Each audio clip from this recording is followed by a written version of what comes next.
চেষ্টা করলে অনেক কিছু অনেক ধরনেরই করা যায়। আর এই চিকেন আমি বাড়ি রান্নার জন্য এনেছিলাম, তো বাড়ি রান্না করলাম, আর কিছুটা ভাবলাম অন্যভাবে কিছু একটা করা যায়।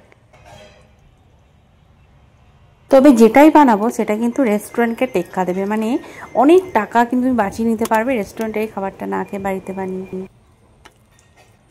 তো কিছুটা মাংস ভালো করে ধুয়ে পরিষ্কার করে নিয়েছি। এখানে কিছুটা নুন, হলুদ গুঁড়ো, ধনে গুঁড়ো, জিরে গুঁড়ো, আদা রসুন পেস্ট দিয়ে ভালো করে এটাকে ম্যারিনেশন করে 10 মিনিটে রেখে দিয়েছিলাম।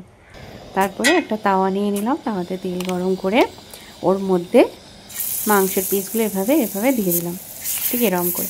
এক পিঠ হয়ে গেলে ভালো করে উল্টে পাল্টে দিয়ে এরকম পোড়া পোড়া করে শিখে নেব, ঠিক এরকম প্রসেসে।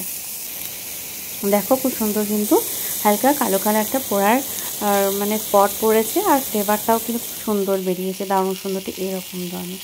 তো এটা মানে খেতে কেমন লাগবে জানি না, তো টেস্ট করে দেখে নিই। এটাকে সার্ভ করে নেবো। এই দেখো কত সুন্দর দুর্দান্ত লুক দিয়েছে।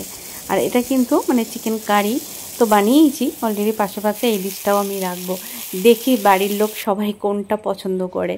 তো দেখো কি সুন্দর মানে কালার, আর এত সুন্দর মানে হয়েছে এটা খেতে, কি বলবো তোমাদের।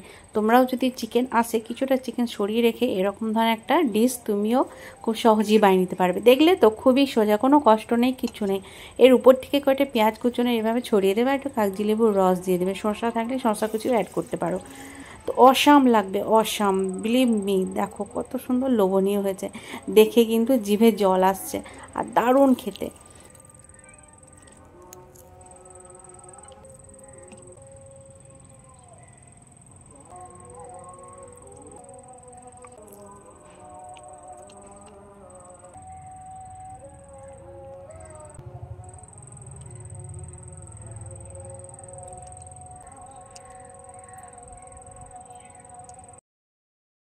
হান্ড্রেড পার্সেন্ট রেস্টুরেন্ট থেকে ভালো হয়েছে।